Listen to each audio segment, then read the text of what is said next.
व्यक्ति सत्संग से सुन करके वो सुधर जाता है और एक व्यक्ति भी सत्संग सुन करके बदल गया और उसने बदलाव कर लिया अपने जीवन में। तो कविता का यहाँ आना, व्यास गादी पर बैठना और नीलमणि में कथा करना, ये सार्थक हो जाएगा। एक व्यक्ति भी अगर इस कथा को सुन करके बदल गया, बस कथा सुन करके बदल जाए महाराज, बस यही कथा का सार होता है। कथा सुनने के बाद अगर स्वभाव नहीं बदला, कथा सुनने के बाद हमारे चरित्र चिंतन आचरण नहीं बदले, कथा सुनने के बाद हमारी वाणी नहीं बदली, कथा सुनने के बाद हमारे अंदर परिवर्तन नहीं आया, तो विचार करना फिर हमने कैसे कथा सुनी जब हमने अपना स्वभाव ही नहीं बदला, फिर कैसे कथा। 80 साल के हो गए, बुढ़ापा आ गया, लेकिन बुढ़ापे में भी बीड़ी नहीं छूटी, बुढ़ापे में भी दारू नहीं छूटी, बुढ़ापे में भी तंबाकू की डिब्बी नहीं छूटी। तो विचार करना फिर कथा का महत्व, कथा का सार क्या है। जब 80 साल की उम्र में काश पत्ती की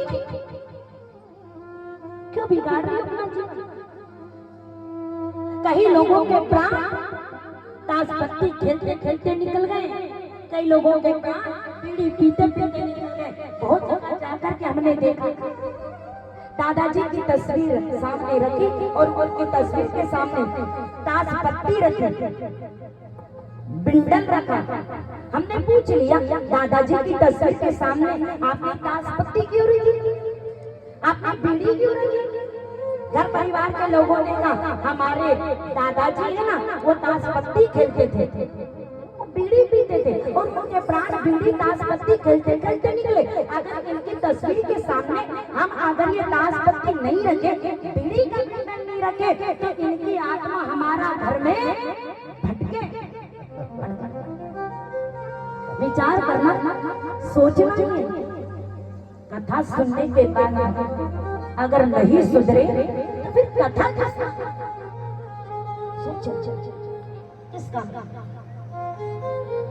विचार करना, माता पिता इतनी कथाएं हो रही है, ऐसा कोई गांव नहीं होगा, ऐसा कोई क्षेत्र नहीं होगा, ऐसा कोई नगर नहीं होगा जहां भागवत राम कथा शिव पुराण या धार्मिक अनुष्ठान नहीं होते होंगे।